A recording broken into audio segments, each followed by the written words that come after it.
안녕하세요. 오늘 저희는 1980년대 금융계를 뒤흔들었던 아주 흥미로운 실험이죠. 터틀 트레이딩의 세계로 한번 깊이 들어가 보려고 합니다. 네, 반갑습니다. 이게 뭐랄까, 트레이딩 능력이 과연 타고나는 건지 아니면 배울 수 있는 건지에 대한 아주 유명한 논쟁에서 시작됐죠. 맞아요. 그 질문에 답을 찾으려는 시도였는데 공유해 주신 자료들을 보니까 이게 단순히 옛날 이야기가 아니더라고요. 그렇죠. 터틀 트레이딩의 탄생 배경부터 그 핵심 원칙, 그리고 결과와 한계, 또 이게 오늘날 우리에게 주는 의미까지 쭉 훑어볼 수 있을 것 같습니다. 네, 좋습니다. 그럼 바로 한번 시작해 볼까요? 이 모든 게 그 유명한 내기에서 시작됐다면서요. 맞습니다.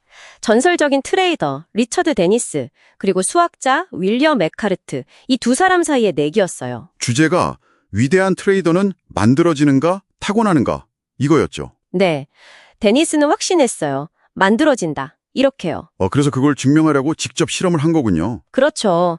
금융 경험이 전혀 없는 정말 다양한 배경의 사람들, 경비원, 피아니스트 이런 분들까지 모아서요. 와, 진짜요? 그런 분들을 데리고 뭘 했나요? 단 몇 주 동안 자신의 매매 기법을 가르쳤어요.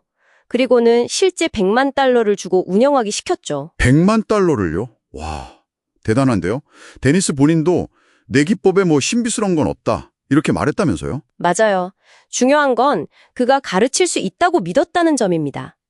타고난 재능이 전부가 아니라는 걸 보여주고 싶었던 거죠. 그럼 그 기법, 그 핵심 철학은 뭐였을까요? 가장 중요한 건 추세 추종이었어요. 시장 방향을 예측하려고 애쓰는 게 아니고요. 아, 예측이 아니라 반응하는 거군요. 네, 그렇죠. 이미 형성된 추세, 그러니까 시장이 움직이는 방향에 그냥 올라타는 전략인 거죠. 예를 들면 가격이 특정 기간 최고점을 딱 넘어서면 사고, 이런 식이에요. 생각보다는 단순한 것 같기도 하고요. 근데요, 데니스가 가장 먼저 그리고 정말 가장 중요하게 가르쳤던 건 사실 이런 매매 기법 자체가 아니었어요. 아, 그럼 뭐였는데요? 바로 위험 관리였습니다. 이게 터틀 성공의 핵심 중에 핵심이라고 할 수 있어요. 아하, 돈 버는 법보다 잃지 않는 법, 그게 먼저였다는 거네요? 그럼 구체적으로 어떤 원칙들이 있었을까요? 그냥 손절 잘해라 이런 건 아니었을 것 같은데요? 훨씬 체계적이었죠. 가장 유명한 게 1% 규칙인데요. 1% 규칙이요? 네, 어떤 단일 거래에서도 내 총 자본의 1% 이상 손실 위험을 감수하지 않는다. 이게 기본 원칙이었어요. 굉장히 엄격하네요. 그리고 여기에 ATR이라는 걸 활용했어요. 평균 실효 변동폭이라고 하는데 ATR이요? 좀 생소한데요? 이건 뭐냐면 시장이 최근에 얼마나 격렬하게 움직였나 이걸 재는 지표예요. 이걸 이용해서 포지션 크기를 조절했죠. 아, 시장이 요동칠 때는 위험하니까 거래 규모를 좀 줄이고 그렇죠. 반대로 좀 잠잠하면 살짝 늘리고 이런 식으로요? 맞아요. 그걸 유닛이라고 불렀는데 그렇게 해서 어떤 시장 상황에서도 한 번의 거래로 감소하는 위험 수준을 거의 일정하게 딱 유지시킨 겁니다. 와, 굉장히 정교하네요. 변동성에 맞춰서 위험을 관리했다는 거군요. 그럼 진입이나 청산 신호는요? 그것도 복잡했나요? 놀랍게도 그건 또 단순했어요. 예를 들어 돈치안 채널 같은 도구를 써서 최근 20일 최고가를 돌파하면 매수, 10일 최저가를 깨면 매도, 이런 식으로요. 네, 그렇게 명확하게요?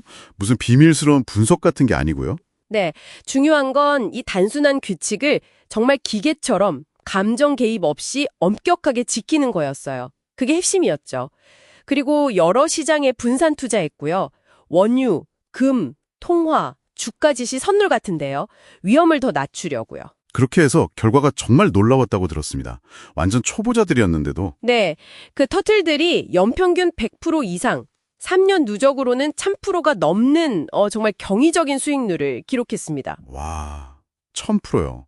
믿기지가 않는데요? 이게 증명한 가장 중요한 사실은 특별한 재능이 없다고 생각했던 평범한 사람들이라도요. 잘 설계된 시스템, 그리고 엄격한 규율, 이 두 가지만 있다면 전문가 이상의 성과를 낼 수 있다는 거였죠. 아, 타고난 감각이 아니라 훈련된 접근법의 승리였군요. 정확합니다. 심지어 2008년 금융위기 같은 최악의 상황에서도 터틀 출신 트레이더들 다수가 플러스 수익률을 냈어요. 정말요? 그 어려운 시기에도요? 네, 예를 들어 톰 생스라는 분은 그 해에 플러스 37% 수익을 거뒀죠. 위기 속에서 오히려 빛을 발하는 시스템의 힘, 이걸 위기 알파라고 부르기도 하는데 그걸 보여준 겁니다. 이야, 대단합니다. 하지만 뭐 완벽한 전략이라는 건 없겠죠. 분명히 약점도 있었을 텐데요. 맞습니다. 가장 큰 약점은 추세가 명확하지 않을 때예요. 가격이 일정 범위 안에서 그냥 오르락 내리락하는 소위 횡보장이죠. 아, 그럴 땐 추세 추종이 잘 안 먹히겠네요. 네, 이럴 땐 시스템이 잦은 가격 움직임에 반응해서 매수했다가 추세가 안 나오네? 하고 바로 손절매하고 이걸 반복하게 돼요. 이걸 휩소 현상이라고 하는데 마치 톱날에 계속 긁히는 것처럼 자잘한 손실이 계속 쌓일 수 있습니다. 기술적인 약점 외에 또 다른 어려움은 없었을까요? 규칙이 그렇게 단순하다면 사실 누구나 따라할 수 있었을 것 같은데 왜 모두가 터틀처럼 성공하진 못했을까요? 바로 그 지점이 핵심입니다. 규칙 자체는 단순하고 심적 다 공개되어 있잖아요. 네, 그렇죠. 근데 진짜 어려운 건 심리적 장벽을 넘는 거예요. 손실이 막 계속될 때 그 공포심을 이겨내고 다음 신호에 또 따라서 진입해야 하고요. 그렇죠. 그게 참 어렵죠. 또 큰 이익이 났을 때 탐욕에 흔들리지 않고 규칙대로 딱 청산해야 하고요. 같은 교육을 받고도 터틀들 간의 성과가 달랐던 이유도 바로 이 규칙 준수 능력, 그러니까 심리적 규율의 차이였습니다. 결국 비밀 레시피가 아니라 그 원칙을 따르는 능력이 관건이었군요. 맞습니다. 감정을 통제하고 원칙을 따르는 능력, 그게 전부였다고 해도 과언이 아니죠. 결국 아는 것과 행하는 것의 차이, 이게 정말 크네요. 그렇다면 이 터틀 트레이딩 원칙들이 벌써 40년이나 지났는데 지금도 의미가 있을까요? 그럼요. 여전히 유효합니다. 이 규칙 기반 접근법은 현대 금융시장의 시스템 트레이딩, 알고리즘 매매에 아주 중요한 원형이 됐어요. 현대 시스템 트레이딩의 뿌리 같은 거군요. 네.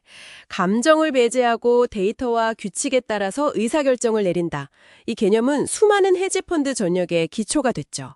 선물, 통화, 주식뿐만 아니라 최근에는 캐칭 크립토 트렌즈 같은 연구도 있던데 암호화폐 시장에도 이런 추세 추종이나 위험 관리 원칙을 적용하려는 시도가 계속 이어지고 있습니다. 그렇군요.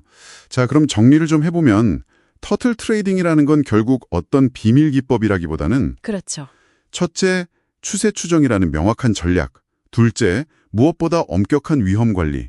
셋째, 변동성에 따른 정교한 포지션 조절. 그리고 마지막으로 이 모든 걸 가능하게 하는 감정을 배제한 철저한 원칙 준수. 이런 체계적인 접근법이 어떻게 놀라운 성공을 가져올 수 있는지 보여준 사례라고 할 수 있겠네요. 네, 정확하게 요약해 주셨습니다.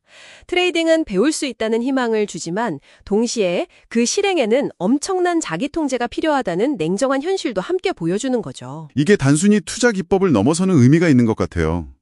우리가 어떤 복잡한 분야에서 성공을 추구할 때 흔히 타고난 재능, 신화를 믿기 쉬운데 거기에 의문을 제기하고 체계적인 학습과 훈련, 그리고 엄격한 자기 규율의 힘이 얼마나 중요한지를 깨닫게 해주는 통찰을 주는 것 같습니다. 맞습니다.